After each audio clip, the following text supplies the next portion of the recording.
নমস্কাৰ মই আছিলে বিনয় কাশ্যপ আজি আমি জানিম যে চন্দ্ৰ ৰাশিৰ পৰা সূৰ্য দেৱতাই কোন কোন ভাৱত কি ফল দিব সেইটোৰ ওপৰত আলোচনা কৰিম ইয়াৰ আগত ভিডিঅ'ত আমি জানিছিলো যে থুলমূলকে যে চন্দ্ৰ ৰাশিৰ পৰা ক'ত ক'ত ভাল ৰিজাল্ট দিয়ে ক'ত ক'ত বেয়া ৰিজাল্ট দিয়ে কিন্তু স্পেসিফিক ঘৰত কেনেকুৱা ৰিজাল্ট দিয়ে সেইটোৰ বিষয়ে আজি আমি জানিম চন্দ্ৰ ৰাশিৰ পৰা মনত ৰাখিব চন্দ্ৰ ৰাশি কিয় কৈছো যে চন্দ্ৰ মনুষ্য জাত বুলি কয় চন্দ্ৰ মনৰ কাৰক গ্ৰহ মন প্ৰফুল্ল হলে যিকোনো বস্তুৱে কৰি ভাল লাগিব আৰু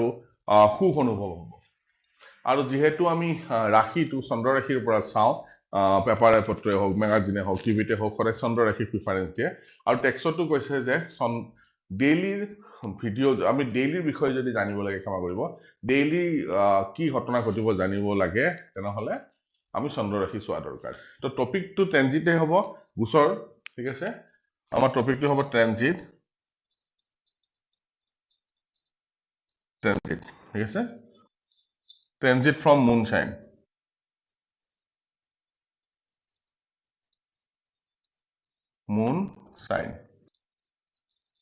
এই টপিকটো হ'ব সূৰ্য দেৱতা চন্দ্ৰ ৰাশিৰ পৰা ক'ত ক'ত ভাল ৰিজাল্ট দিব ক'ত ক'ত বেয়া ৰিজাল্ট দিব কি কেনেকুৱা ধৰণৰ ৰিজাল্ট দিব সেইটোৰ ওপৰত আলোচনা কৰিম চাওক ৰাশি যিকোনো হ'ব পাৰে মেঘ বৃষ মিথুন কৰ্কট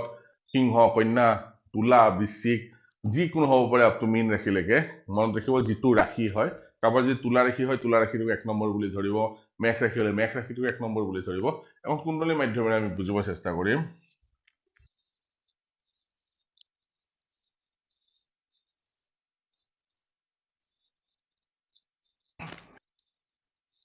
Suppose আমি এটা কন্যা ৰাশিৰ বিষয়ে আমি আলোচনা কৰি আছো এটা কন্যা ৰাশিটো 1 নম্বৰ হিচাপে ধৰিম ঠিক আছে ফাৰ্স্ট হাউস হ'ব এই ফাৰ্স্ট হাউসত যেতিয়া সূৰ্য দেৱতা ভ্ৰমণ কৰিব মানে ৰাশিতে যেতিয়া ভ্ৰমণ কৰিব সূৰ্য দেৱতা ইয়াতে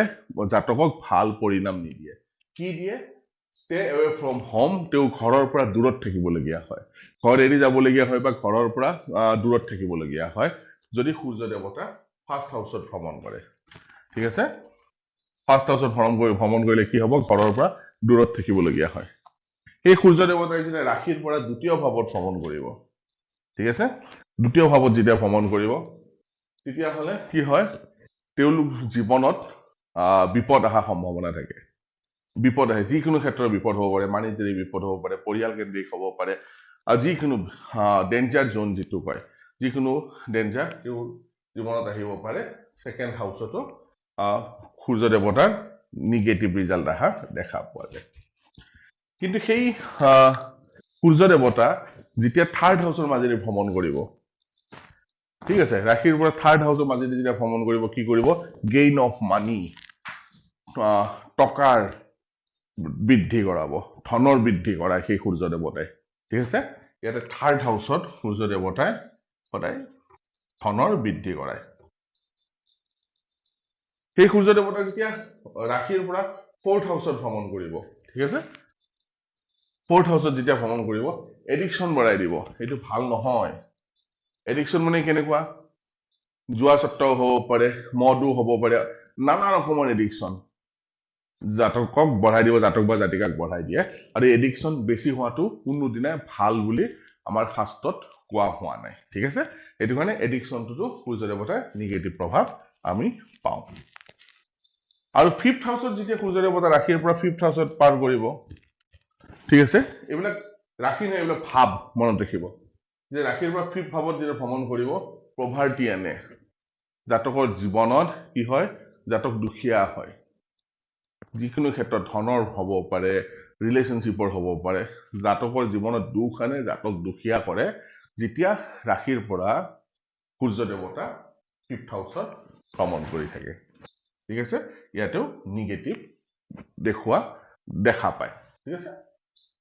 আৰু 6th হাউসত যেতিয়া ভ্ৰমণ কৰিব তেতিয়া আকৌ পজিটিভ ৰিজাল্ট দিয়ে ৰাশিৰ পৰা 6th ভাৱত যেতিয়া ভ্ৰমণ কৰিব পজিটিভ ৰিজাল্ট কি হয় ডিষ্ট্ৰাকশন অফ এনিমি শত্ৰু হন্তা হয় জাতক শত্ৰু যিমানে বলৱান নহওক কিয় জাতকৰ ওপৰত টিকিব নোৱাৰে শত্ৰুক হৰুৱা কেপাসিটি থাকে জাতক বা জাতিকাৰ যেতিয়া ৰাশিৰ পৰা সূৰ্য দেৱতা 6th হাউসত ভ্ৰমণ কৰিব এটা ভাল সাইন বুলি ধৰা আৰু জন্ম ৰাশিৰ পৰা যেতিয়া 7th হাউচত ভ্ৰমণ কৰিব এইটো নিগেটিভ হয় ইয়াতেও জাতক বা জাতিকা ঘৰ এৰি যাবলগীয়া হয় ঘৰৰ পৰা যিকোনো ক্ষেত্ৰতে হওক ট্ৰেন্সফাৰে হওক বা ঘৰ মাটি বিক্ৰী কৰাৰ কাৰণে হওক বা যিকোনো ক্ষেত্ৰত ঘৰৰ পৰা দূৰত থাকিবলগীয়া হয় জাতক বা জাতিকা এই 7th হাউচতো বৰ বিশেষ ভাল ৰিজাল্ট নিদিয়ে সূৰ্য দেৱতা যেতিয়া ট্ৰেনজিট কৰিব ৰাশিৰ পৰা 8th হাউচত যেতিয়া ট্ৰেনজিট কৰিব কি কৰিব জাতকক বেমাৰ আজাৰ দিব 8th হাউচত দিলে এইটোৰো নিগেটিভ হয় ইয়াতে বেমাৰ আজাৰ হয় সূৰ্য কেন্দ্ৰিক বেমাৰবিলাকো হ'ব পাৰে বা যিকোনো বেমাৰ আজাৰ জাতক বা জাতিকাই পায় যেতিয়া জন্ম ৰাশিৰ পৰা 8th হাউচত সূৰ্য দেৱতাৰ ভ্ৰমণ কৰে 9th হাউচত যদি ভ্ৰমণ কৰে কি হ'ব ৰিডাকশ্যন অফ গ্লো এটা মেটাফৰ হিচাপে ইউজ কৰা হৈছে মনত ৰাখিব যে তেওঁৰ মানুহে তেওঁক কি হয় বৰ বেছি আদৰ্শ পুৰুষ বুলি নাভাবে ঠিক আছে তেওঁৰ চাৰ্মছ নাথাকে ঠিক আছে আৰু তেওঁৰ কথাত সেইখিনি সময়ত গুৰুত্ব নাপায় সেইখিনি সময়ত তেওঁ যিমানে ভাল কথা নকওঁ কিয় গুৰুত্ব নাপায় ঠিক আছে তো 9th হাউচত যেতিয়া ভ্ৰমণ কৰিব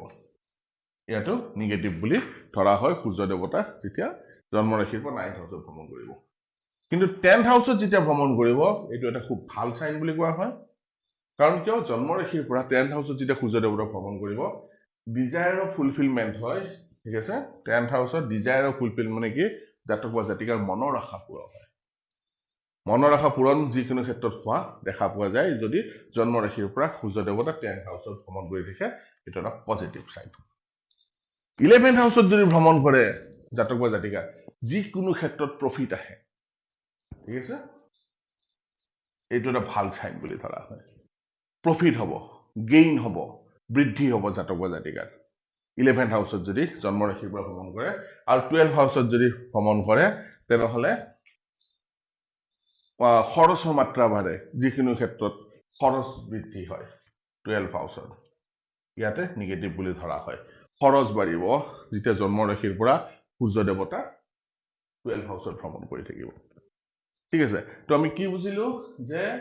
জন্ম ৰাশিত ক'ত ক'ত ভাল ৰিজাল্ট দিব 3rd house 6th house 10th house 11th house এইকেইটা ভাৱত সূৰ্য দেৱতা ভাল ৰিজাল্ট দিয়ে কি কেনেকুৱা ধৰণৰ ৰিজাল্ট দিয়ে আমি এই বিষয়ে আজি আলোচনা কৰিলো আশা কৰো মোৰ ভিডিঅ' আপোনালোকৰ কাৰণে অলপ হ'লেও ইনফৰমেটিভ হ'ব regarding transit from moon sign ঠিক আছে অহা ভিডিঅ'ত আমি চন্দ্ৰ দেৱতাৰ বিষয়ে জানিম এনেকুৱা সৰু সৰু ইনফৰমেটিভ ভিডিঅ' আপোনালোকৰ সন্মুখত লৈ আনি থাকিম যদি মোৰ ভিডিঅ' চাই ভাল লাগে তেনেহ'লে লাইক কৰিব শ্বেয়াৰ কৰিব আৰু ছাবস্ক্ৰাইব কৰিব নাপাহৰিব ধন্যবাদ